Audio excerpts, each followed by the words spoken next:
estava terminando o segundo grau, eu já tinha um interesse muito grande por cinema, né? E sabia que não tinha curso de cinema aqui em João Pessoa e queria levar isso como uma possibilidade de profissão. Trabalhar com audiovisual, com cinema. Gostava muito de animação, essa coisa que já trazia da adolescência, né? Esse convívio com o cinema. Sempre assistia muito filme, sempre era muito interessado por gibi, por animação, por jogo de videogame. E aí, quando eu estava concluindo o segundo grau, eu fui procurar um curso para tentar caminhar para esse caminho assim, e não tinha curso de cinema, mas tinha um curso de arte e mídia sendo criado em Campina Grande, assim. Quando eu peguei o manual, assim, eu cheguei, nossa, eu tenho um curso desse aqui, mas só que era a primeira turma, né? E aí foi quando... Até então, nunca tinha ouvido falar de cinema paraibano. Conhecia mais o cinema norte-americano, hollywoodiano. E quando eu vou para Campina, que passo esse período lá, é que eu tenho conhecimento maior sobre o cinema brasileiro e o cinema paraibano. Através de Renato Alves, de João Carlos, eles iam lá dar umas oficinas. Renato também foi professor efetivo da gente lá. E aí foi o meu primeiro contato, assim. Acho que o primeiro filme paraibano, eu vou acabar sendo injusto, eu vou dizer que o primeiro foi um dos dois. Ou foi Marcos Vilar, ou foi Torquato. E filmes que me marcaram muito, né? Que A Canga, de Marcos Vilar, e O Passador, de Torquato. E aí foram os primeiros filmes paraibanos. E a partir desse momento, né, eu tive um interesse muito grande e como o curso ele é muito abrangente, você pode ir para muitas áreas, assim, eu ainda assim, fui me inclinando mais ainda para o audiovisual. Assim. E essa coisa do cinema independente, sabe? De você cair na real um pouco, né? Porque você vem com aquela coisa do adolescente que gosta, que curte muito a cinematografia mais comercial, que você tem acesso e tal, e depois você descobre um mundo novo, assim, quando você tem acesso, né? Você descobre um mundo novo de possibilidades cinematográficas. E aí o encanto é muito maior, né? E você fica muito mais entusiasmado, porque você vê que existe uma diversidade maior do cinema. O cinema dialoga com um espectro amplo assim, de possibilidades. Assim. E foi quando eu fiquei mais... Quando eu comecei a conhecer outras produções foi lá em Campina Grande, quando eu fui fazer o curso de arte e mídia. E eu comecei a enveredar essa coisa, né, também da produção, a questão técnica, de começar a viabilizar as produções independentes. Então, assim, minhas primeiras tentativas, meus primeiros ensaios foi também no curso, durante o curso. Filmes que eu nunca nem sequer lancei, nunca sequer participou de festival e tal. Mas, assim, foi quando dei os meus primeiros passos.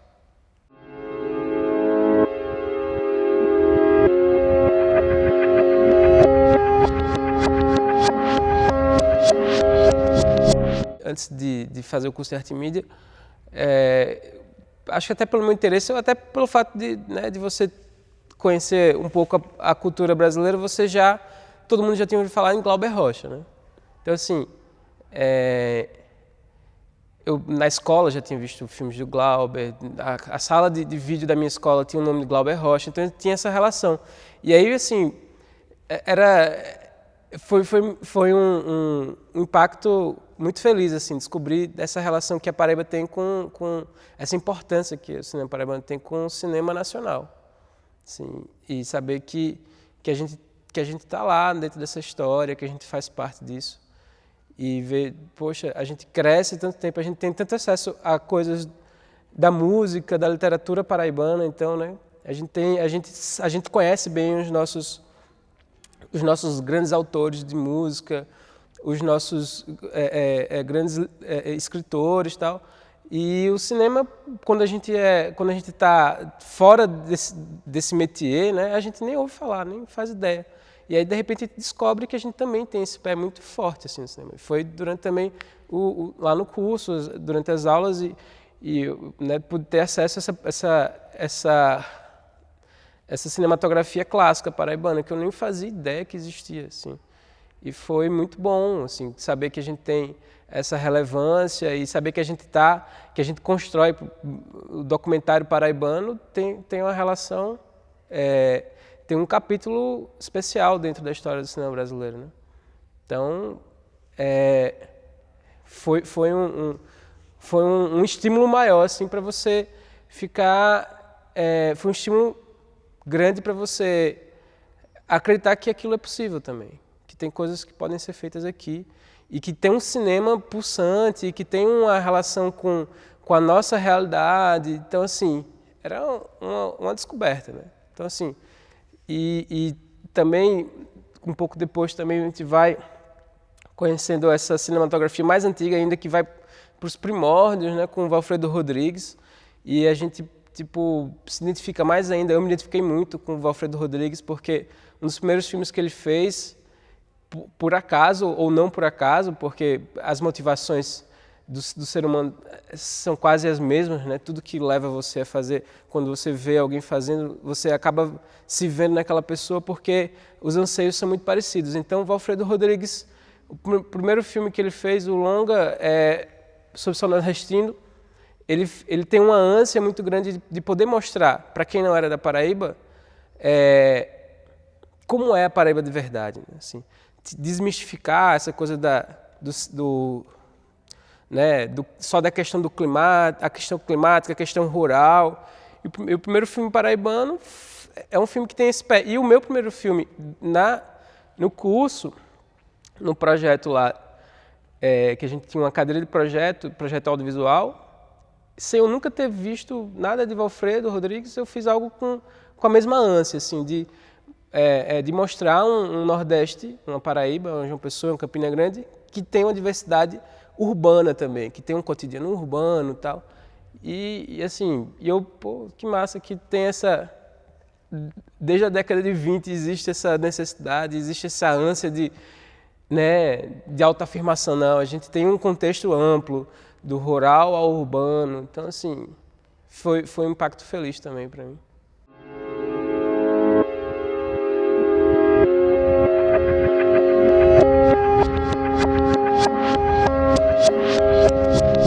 Quando eu vi o Passadouro, por exemplo, além de ser um dos primeiros contatos que eu tive com o cinema paraibano, também foi um dos primeiros contatos que eu tive com o gênero de documentário abordado daquela forma, com aquela estética, com aquela linguagem. Assim, é um dos primeiros, assim, lógico que a gente já tinha visto outras coisas e tal, mas a força que tem naquele filme, por exemplo, Passadouro, é algo muito próprio, né? Então, assim, você tem um impacto parecido com esse, assim, eu estou remontando, assim, e você fica meio catatônico, assim, espera aí, volta tudo, né? Para tudo e volta. Como assim? Um cinema como esse é possível? A relação que a gente tem com o filme se aproxima muito da relação que a gente tem com a obra de arte, quando a gente vê, quando a gente está um quadro na parede, que a gente dialoga com ele de outra forma, como a gente está acostumado de dialogar com o filme, com a narrativa mais clássica, né? Que é um diálogo mais passivo, né? De você olhar e só entender aquela história e ok, beleza, e um filme com uma narrativa e uma estética como essa te apresenta uma outra possibilidade. Então, assim, abrir os horizontes para novas possibilidades também. E poder fazer isso com um cinema da sua região é um negócio incrível. Eu acho que é um privilégio, assim, da gente. Então, assim, e aí também teve o filme de Marcos, que tem uma narrativa mais clássica, né? A Canga, mas ao mesmo tempo você percebe que tem também esse olhar mais subjetivo, esse olhar menos opressor, esse olhar mais intuitivo, assim, de você deixar as coisas irem acontecendo e o espectador ir construindo isso. Então, assim, é uma experiência que se aproxima muito da experiência que a gente tem quando a gente está vendo um quadro, quando a gente está lendo um livro, porque a gente cria esse universo dentro da cabeça da gente. Então, assim, foi muito bom saber que eu estava podendo entrar nessa história, que é o fato triste, a gente não poder a gente não ter acesso a isso antes, né? E imagine, você, criança, estudando na escola e ter acesso a essas produções. Você criança e poder abrir os seus horizontes ainda criança, né?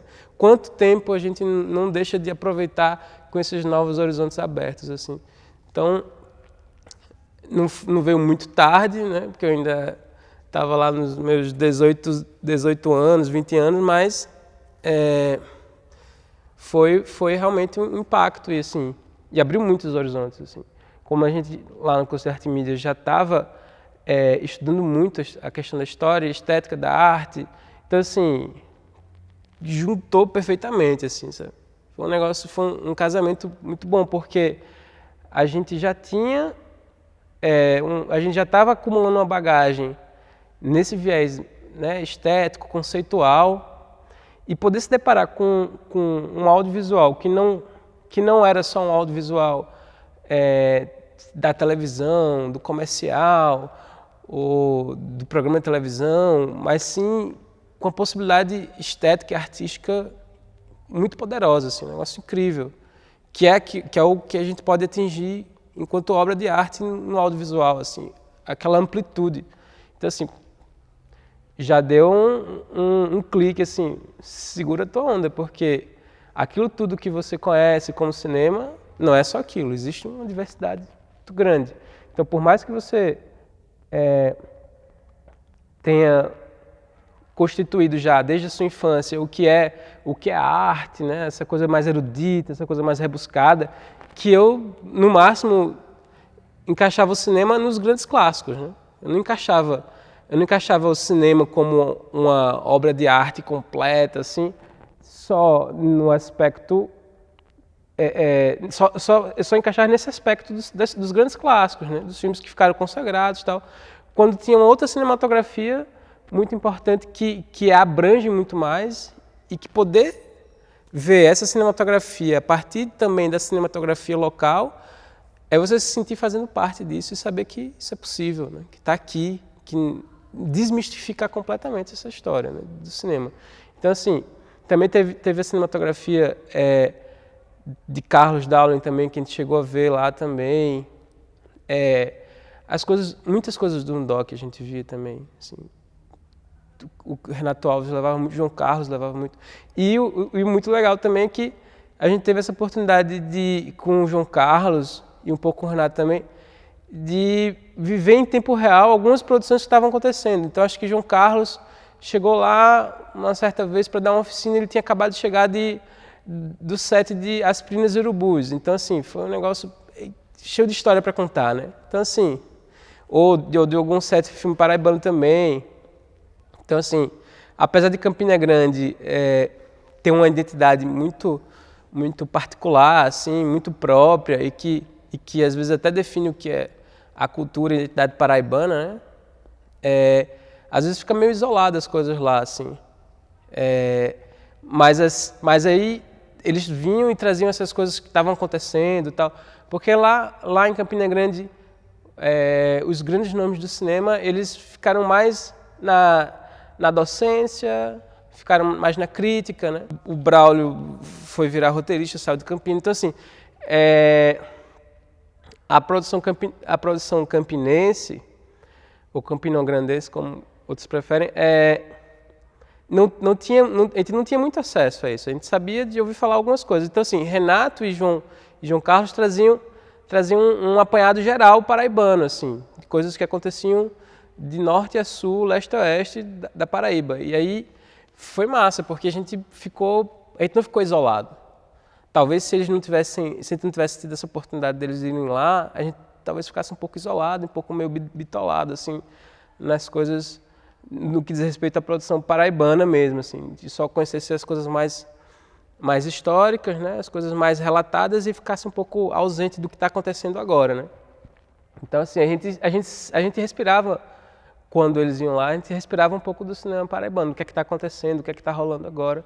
Inclusive, a gente teve a oportunidade de gravar lá com o Renato Alves, com o João Carlos, uma experiência com a câmera 16mm, um filme de Renato Alves, e foi a primeira vez que eu tive num set com uma câmera de película. Inclusive, essa câmera, logo depois, foi a câmera que eu filmei o meu filme também. Logo depois, acho que uns quase 5 anos depois, a gente teve a oportunidade de gravar um filme com ela também. E fazer entrar um pouquinho nesse bloco da história, assim, do cinema paraibano. Poder filmar com 16mm, uma ficção, poder contar uma história que já foi fruto também de outro filme que a gente tinha feito, eu e Arthur, O Fazedor de Filmes, que também teve uma repercussão, um documentário, mas era vídeo e tal. E a partir dele a gente pôde continuar essa parceria e fazer mais um filme, que foi O Plano do Cachorro. Então, assim, eu tive esse privilégio de poder realmente, como é que se diz? Beber dessa fonte, assim, sabe? Que é uma coisa que às vezes vira um pouco um sonho, até um fetiche. Filmar em 16mm, nossa, e tal. Então foi bem legal, assim, me senti bem cumprindo etapas e me sentindo fazendo parte dessa história e completando o ciclo, né?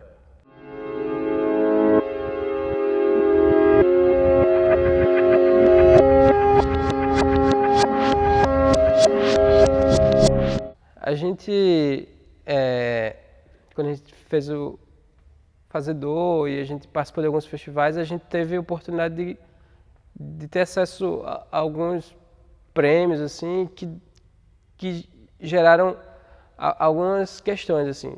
A gente estava vivendo esse limiar entre o vídeo digital e a película, né? Então, a gente ganhou um prêmio que eram latas de 35mm. Ganhou o prêmio de serviço também, no CTAV, e também no Quanta. Então aí a gente se viu com anteparo para produzir um curta. E aí a gente tinha acesso a essa câmera no dock, que era 16. A gente conseguiu fazer a troca das películas de 35 para 16. E a gente foi filmar. Um roteiro de Arthur, a gente, com esse nosso contexto urbano, essa nossa identidade mesmo, e a gente fez o Plano do Cachorro. E, por acaso, virou, até onde eu tenho história assim, virou um dos últimos filmes brasileiros a serem rodados e finalizados em 16. Serem rodados e serem exibidos em 16, né? Porque a gente pegou a última leva de festivais que estavam exibindo em 16. E a gente perdeu alguns ainda, por exemplo, o CinePE já não estava exibindo mais em 16. Tipo, a gente chegou um ano atrasado.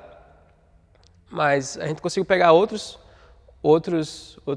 festivais que ainda exibiam em 16, Cine Esquema Novo, em Porto Alegre. E outros a gente exibiu como DVD também, né? A gente exibiu também em festivais internacionais em 16mm, mas tipo, foi praticamente o último ano dos festivais que tinham 16, a exibição em 16. Então, assim, a gente viveu bem de perto essa transição, assim. E aí a gente conseguiu vivenciar um pouco dessa coisa que um set de câmera de película exige, que às vezes um set de câmera de vídeo não exige. Às vezes você pode ser um pouco mais rápido, mais veloz, e aí você vai negligenciando algumas coisas no set, né?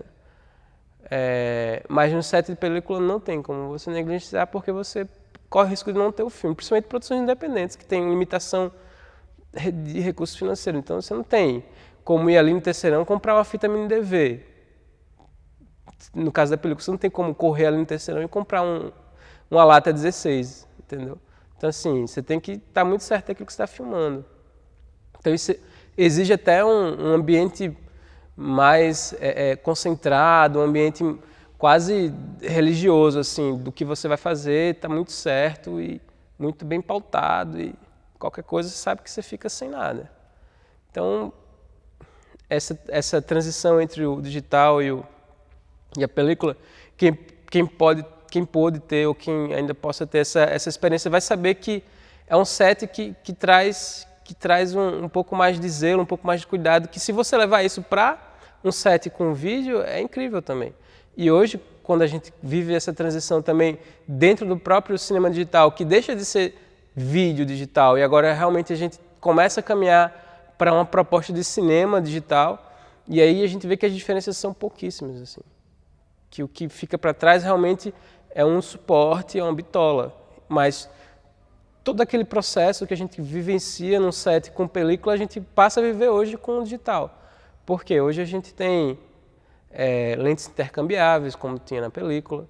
Hoje você vai ter uma resolução muito maior na imagem, que se aproxima muito do que a película tem também na tela grande, né?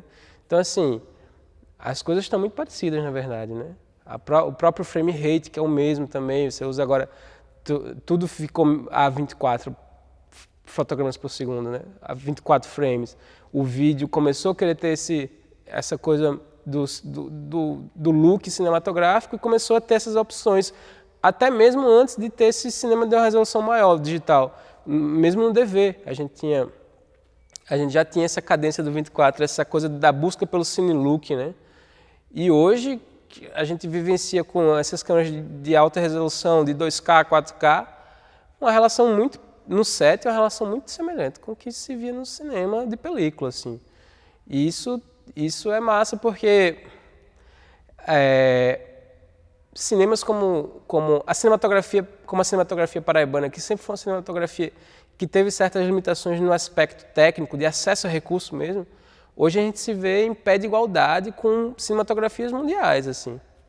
E a gente pode realizar filmes com esmero técnico e acesso a recursos como qualquer outra cinematografia mundial, né? Com pé de igualdade, e tudo aqui, não precisa ir nem para Recife mais. Tipo, antigamente, se você filmava em 16, a gente só ia ver o filme depois, o material bruto, muito depois, porque mandar para o Rio para revelar, para depois mandar um telecine offline para você assistir, para você ter ideia do que você gravou. Porque, no caso da gente nem tinha um vídeo assist para poder registrar o que foi gravado. Então, assim, a gente gravava e vamos lá, vamos ver o que deu certo daqui a um mês, no mínimo, né? Então, hoje o que a gente vivencia uma nova era, assim, da produção cinematográfica, né? Porque hoje na Paraíba você pode, desde o processo de pré-produção até o processo de pós-produção, ter o produto acabado e exibido no cinema nos padrões norte-americanos, mundiais, né? DCP ou DCI, você chega lá e a gente pode fazer isso hoje. Então, assim, a gente vive um novo momento em relação à cinematografia paraibana, porque a gente vai para o interior, faz um filme com um autor de lá, ele mesmo tem um roteiro, tem uma ideia, ele mesmo produz, a gente trabalha de maneira conjunta, vai lá, filma com ele, rola um intercâmbio, a gente também se sente fazendo parte daquilo, porque principalmente quem é pessoense também tem um pé muito forte no interior, porque João Pessoa é uma cidade, apesar de ser uma cidade muito antiga, mas é uma cidade muito nova no que diz respeito às pessoas que estão aqui. Meus pais são do interior. Conheço pouca gente da geração dos meus pais que tenham nascido em João Pessoa. Então, assim, a gente tem uma ligação muito forte com o interior. Então, assim, poder ir para lá, para o interior, fazer os filmes de realizadores do interior, e do início ao fim, o roteiro, produção, pré-produção, pós-produção, e estar com o filme na mão e poder exibir ele no cinema, sem ter que ir em canto nenhum, só trazendo os recursos de fora como qualquer outro local que não tenha uma produção própria de equipamento. Isso é uma realidade mundial. Não é todo país que produz câmera, não é todo país que tem uma cadeia produtiva da indústria cinematográfica completa. Então isso é natural que a gente traga câmeras de fora. Né? Então assim, a gente podendo ter todos esses equipamentos à mão que são muito mais em conta hoje em dia, você tem acesso a isso, você não precisa ser especialista em nada, você pode fazer o filme e poder ter isso na mão. É um ponto assim que a gente chegou nunca antes visto, eu imagino, que a gente agora, a gente precisa cair de cabeça nos nossos filmes, nas nossas histórias, nas nossas estéticas. Mais do que nunca agora a gente está liberto dessas limitações, desse estigma de insuficiência técnica, de restrição orçamentária, sabe? A gente tem uma realidade muito própria que a gente deve agora cair de cabeça no nosso processo criativo, nos roteiros, na preparação de ator, sabe? Nos nossos filmes mesmo. E essa parte agora técnica não é mais problema, assim.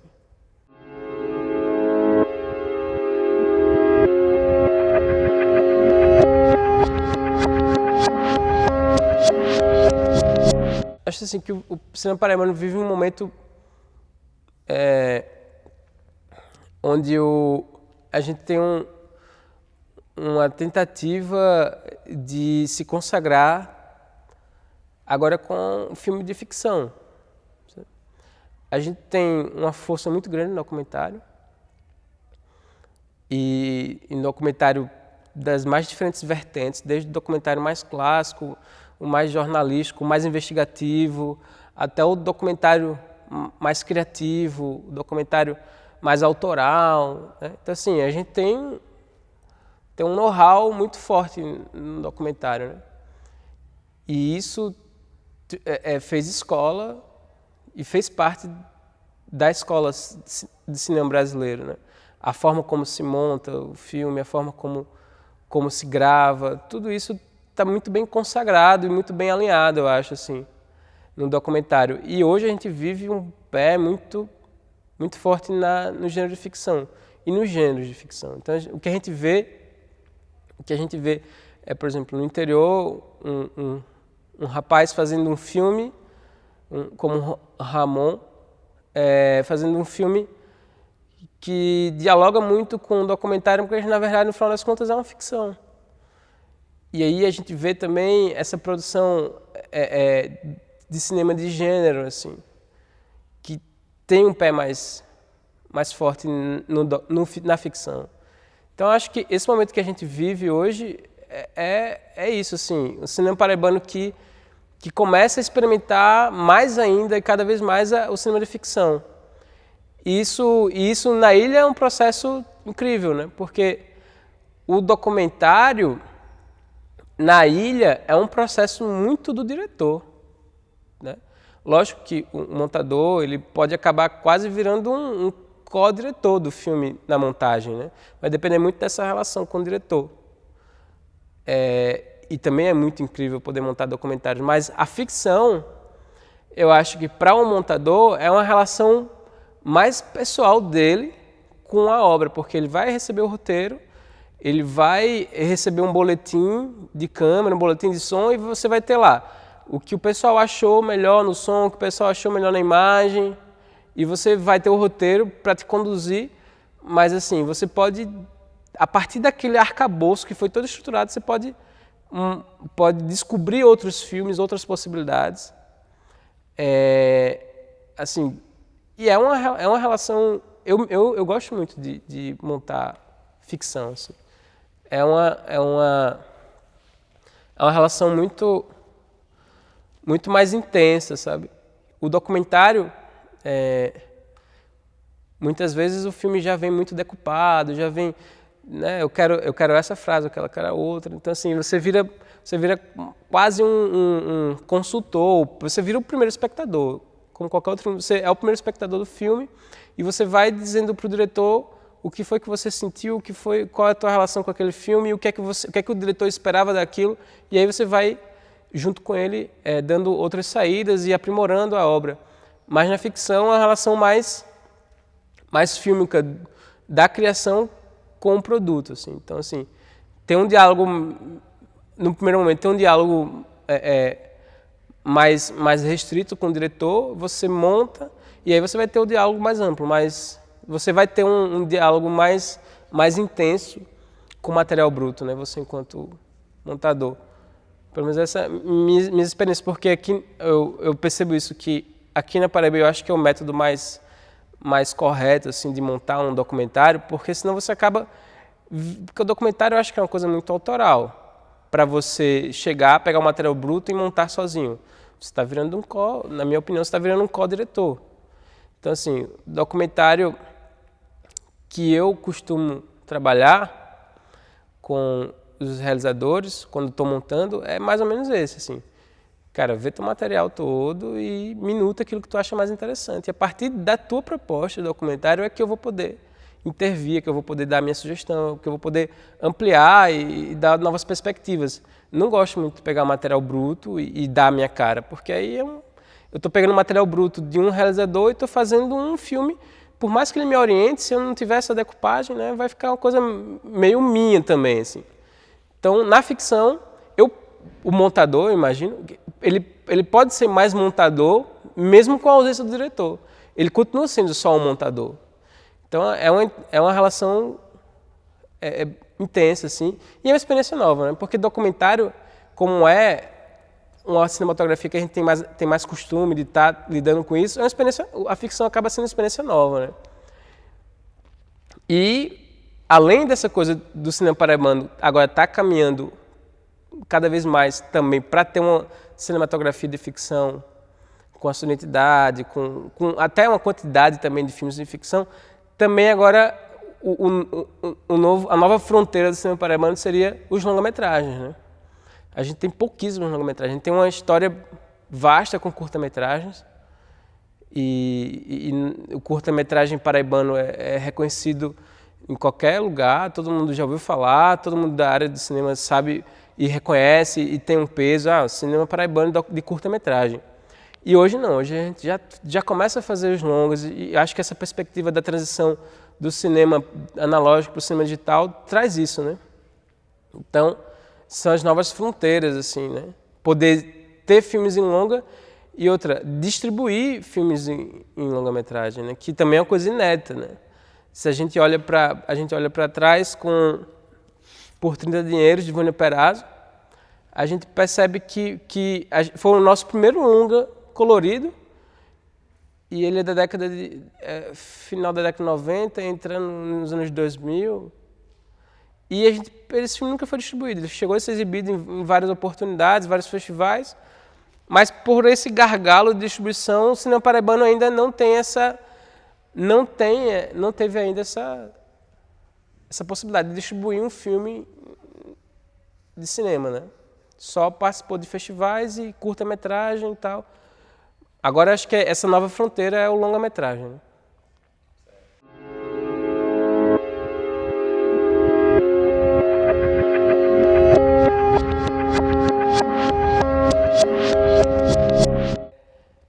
O cinema de curta-metragem, já por uma característica dele mesmo, ele já é meio restrito, né? Pelo fato de ser curta, às vezes, né, nessas experiências que a gente tem, quando a gente chega no interior, às vezes ou até aqui mesmo em João Pessoa, não tem muita essa diferença.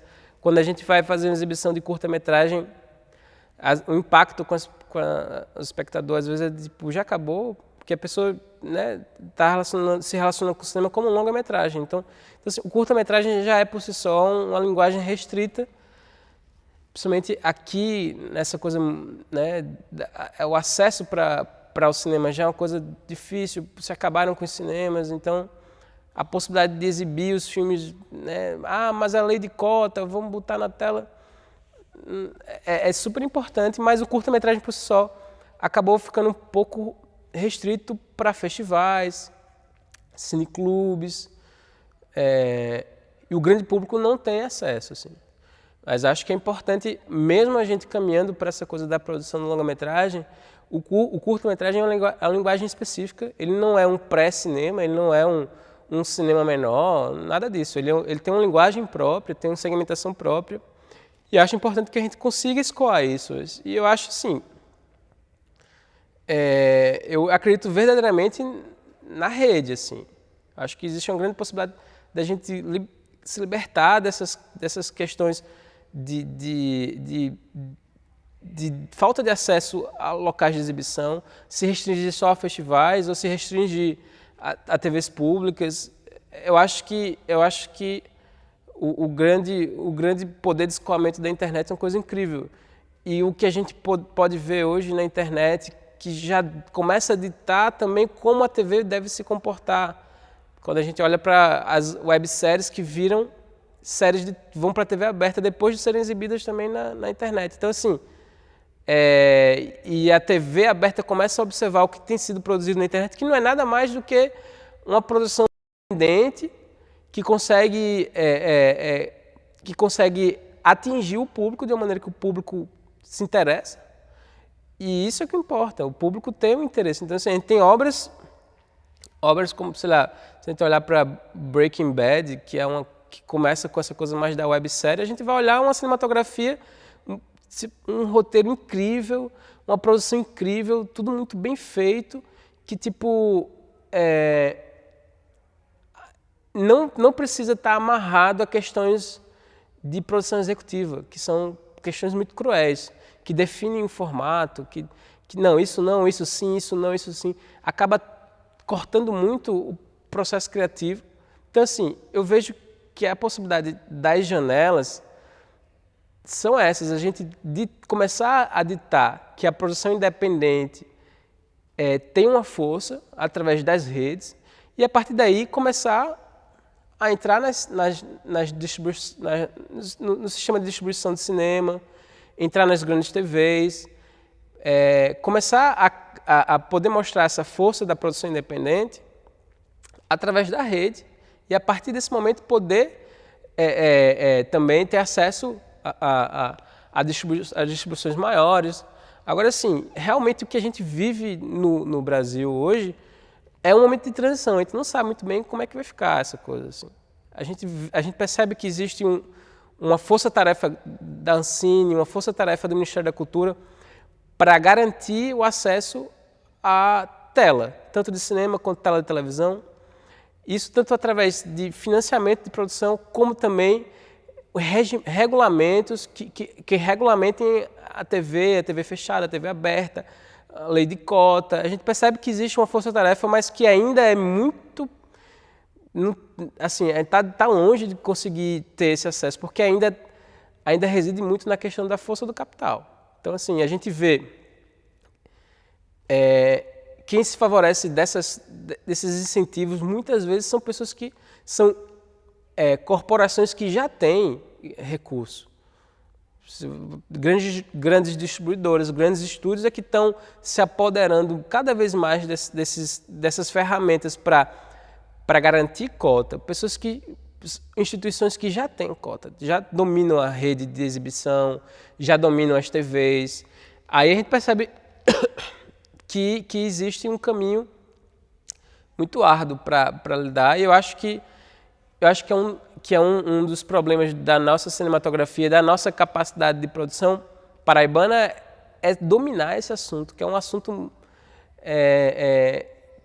que a gente realmente não tem domínio, assim, que a gente tem pouca experiência, e acho que tem muita coisa para trilhar e poder garantir e amadurecer. Sabe? Tem muita coisa para amadurecer nesse aspecto, assim. Porque não adianta a gente só filmar para circular de maneira interna. Acho que todo mundo que faz um filme pensa em poder exibir isso para o máximo de pessoas que possam ver, possam entender a seus anseios, a sua proposta. Então, assim, o poder público tem essa obrigação de garantir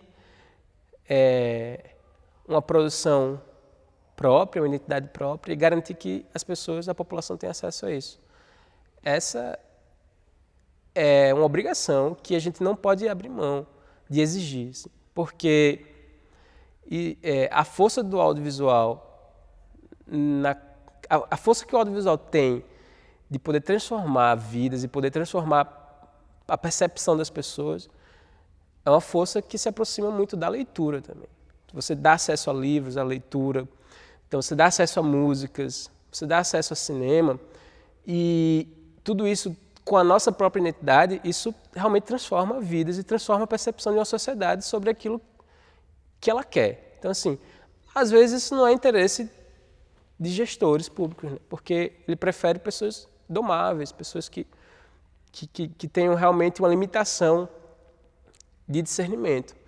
Então, quando a gente começa a dar acesso a essas pessoas à cinematografia, à literatura, tudo isso abrangendo os horizontes dos indivíduos, começam a criar indivíduos críticos, que não vão mais vender seu voto, que não vão mais fazer conchavo, que não vão mais ceder a encantos da politicagem. Então, assim, você vai estar libertando. Então, às vezes, isso não é muito interesse, não é muito interessante, não. Isso, deixa o pessoal cordeirinho mesmo, que é melhor.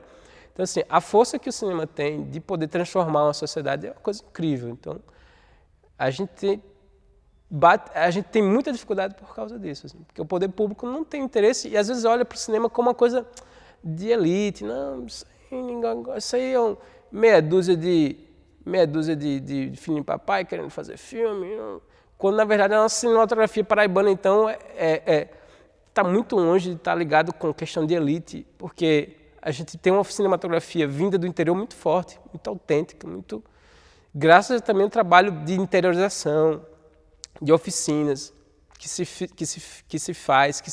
fez também no interior, e que surgiram novos realizadores, e de formação do olhar. Formação do olhar. O cinema traz isso, né? Traz essa capacidade. Meu nome é Eli Marques, esse é meu olhar sobre o cinema paraibano.